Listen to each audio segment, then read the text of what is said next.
making something new today, and it ain't music, but it's part of the support group for music. It's how do I make a good cup of coffee? I think I make a good cup of coffee in my own way, and I thought I would share it. This right here looks old school, but it's totally modern. You can buy this now. It's a smaller version of a Farberware coffee maker. This one is called a super fast, which is true. Once you put your water in this and you plug this in, like 15 minutes, it's done. But what's a little different about this is that if you haven't even seen these are a little bit expensive. I think I bought this one for like almost 60 to 70 bucks. I know, but if you add up your Starbucks, it makes it worth it. So you open these up. They have a lid. This catches the water as it drips through this hole here, and it pours out the bottom. Then it goes into this, which is where I'll put the coffee, or what I like to put in this. A little mystery. And then this is what the heat source is into the bottom. That hole right there is the heat. That boils the water, sends the water up this. This goes through there. As the water boils up and comes to this hole, and you have coffee in there, or the mystery coffee that I'll be putting in there. And then that's the top. So the water comes out the top, goes around that evenly. It goes over the grounds, and then that drips through the bottom, and then it gets recycled the same way. So technically, you put this in the bottom, and I think this makes 3 cups of coffee, and that's why I like the smaller one. The bigger one's just kind of a waste. So I think I make about 1 or 2 cups in this. Then after you put that in, you place this in the top. Once this is in the top, you'd place your coffee grounds into there, and you know, depending on how many cups you want. And I'll let you know my whole ratio of that soon. And then this, so once you put your coffee in there, you put this on the top. And like I said, the water will boil up from the bottom. It comes out the top, and then it gets dispersed to the top here. It drips over the grounds. That goes into the coffee maker, and that's when you pour it out and you got your coffee. And then this is the top. Like I said, what I really love about these is that they're old school. I've had these my whole life. And when I grew up, my mom, we always had coffee makers like this. So, and one thing I will say about this, as opposed to a modern coffee maker that's made out of plastic, this is either aluminum or I think it's probably stainless steel. It stays really hot. And when I would buy coffee makers that were like, you know, instant ones where they can make and do everything, even espresso makers, I feel like the coffee is never hot enough. Or when you go to your local like old school diner and you have your coffee maker and it's just always so hot and so good. Well, this being stainless steel and the water boiling, going over the hot grounds of coffee, it comes out super hot. So like I said, this is the company, if you can see it right there, Farberware. But this is the smaller version. They have one that's probably about this big. If you have a big family, yeah, but these are all just kind of one-offs. So I wake up in the morning, or my wife wakes up earlier before me, and she'll make a cup of coffee. We share it. So this is what I do. So I'm only going to make 1 cup out of this, and that's what I always do. Now, to get this started, take it apart again. And like I said, why I like this, not only do I just express how because it's hot, for whatever reason, it just tastes so damn good. So, instead of putting coffee in this, which this may be against the law, I actually use Don Francisco's Espresso. Oh my God, I cannot tell you how tasty this espresso is.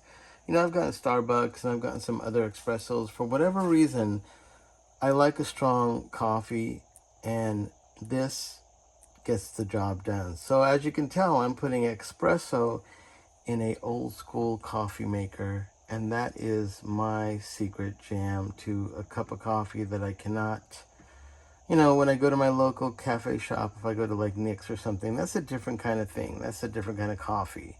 But when I make it at home, I do want it to be insane good. And once you make it with this, the coffee comes out like black as night. So yeah, so we're gonna make a cup of coffee, and I'm gonna show you how I do it with my Don Francisco's Espresso in a traditional coffee maker. All right, this thing right here is where the this part's gonna sit on top once I put the water inside. So that being said, obviously you don't want to fill the water up to that. I think when I usually make a cup of coffee, I fill the water up to about right there. I have a big cup. Relax, everyone. You'll see no microphones in this video, promise. That's how I gauge it. I don't measure it. I just put that in there first. Then you want to get your water, and I'm using Trader Joe's water. I mean, I'll be honest with you. A good tasting water does make a good tasting cup of coffee. So I'm gonna do this to about the line which I mentioned.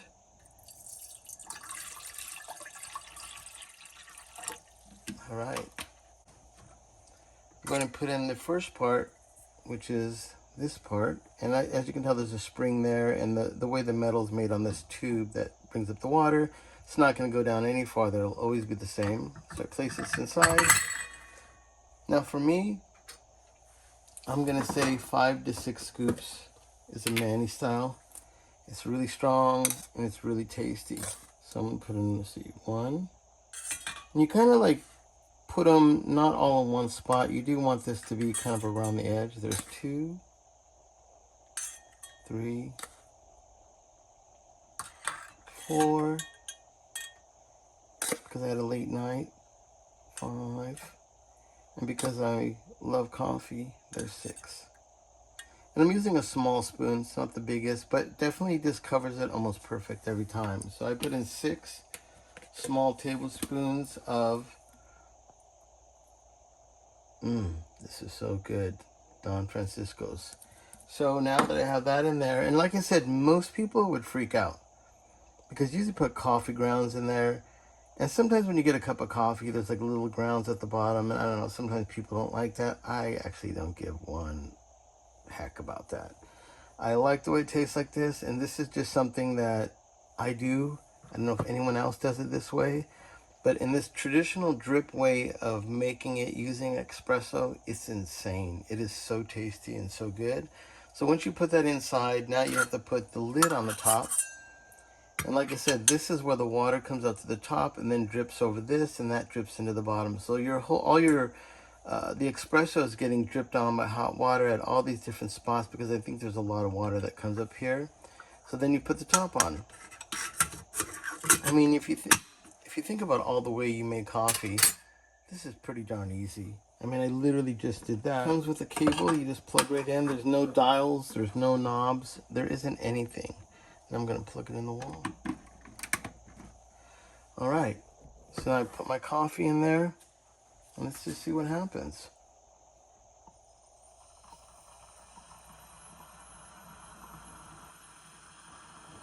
I don't know if you can hear that, but it's already happening. So I think, in theory, once you plug it in, it's about a few minutes. It could be 2 minutes, 3. We'll find out right now. I never noticed. By the time I get my cup of coffee together, we've got it going on. So that's the Manny style of making a coffee. And like I said, once it boils over the espresso, it pours into the bottom, and that's when you pour it out. And the grains stay in the top. And like I said, a tip on these, because coffee is acidic and it has a little bit of a, if you don't clean your coffee maker, you're going to get a weird taste after a while. So what I do is, before I made this, I actually put water in. I cleaned it, did with the soap and water and a little bit of a sponge, put it back in here, and then I ran it one time with just regular water, so it'd clean it out. And then once it's cleaned out, then I put in my coffee in the morning. And I usually clean it that way every day when I make coffee. And the secret, I believe, is this espresso. You know, if you go to your local store, sometimes they don't have this. It's really hard to find. I think I go to Pavilions in Los Angeles or Vaughn's, and you can find this, and also you can buy it online, and they have it everywhere. But for whatever reason, this is like in, I don't know, if you go to 3 supermarkets, one will have this, and it's really hard to find it for some reason.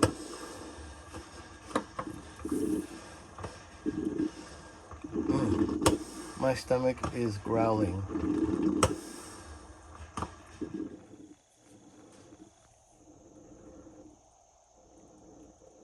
I don't know if you can hear that, but it's starting to go down to a slow pace. And that means that your coffee is done. You can see a little bit still coming out. All right, now the next stage. And I have another shocker for you. All right, let me move this over. All right, now we want to unplug it from the wall. This comes out pretty easy. Obviously, this is hotter than hell, so you don't want to burn yourself on it. And let's move it over. All right, so now our coffee's done. I just unplugged it. It's boiling, piping hot. Got my favorite cup. I like this cup because it holds a little water because I just cleaned it. Let's empty out that water. Okay, so now got our espresso, and I will show you this. That is black as night. A little bit in the bottom still for a top off. So I've got my coffee in there. Now this is where people are gonna get upset.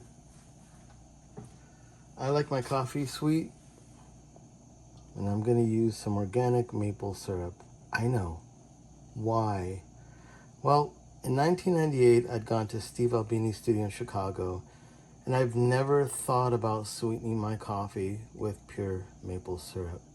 When we went to Chicago, you could not find any sugar in the studio. And then I asked Steve Albini, hey, where's the sugar? And he just kind of laughed and goes, nope, we use maple syrup here, that's it. And since then, that is my secret for good coffee. So if you go to like a really cool cafe and they've got real maple syrup, you could probably try it out to see if you like it. Now, an option to that is if sometimes I don't have maple syrup, then I will use some brown sugar. I do love the way brown sugar tastes, but I'm gonna go for maple syrup today. It's been a long night in the studio. So I'm gonna put in this one 3, 1 for me, 1 for you, and 1 for the band I'm gonna see later that I have my game on. Okay, so there we go. So then I put 3 cups of pure maple syrup in there into my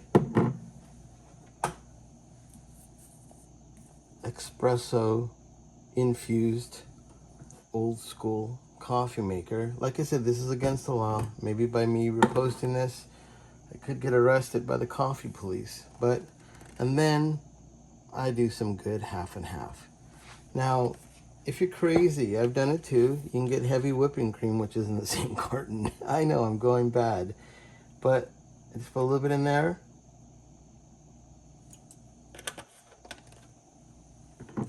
And those are our ingredients. You got espresso, some good half and half, some real maple syrup.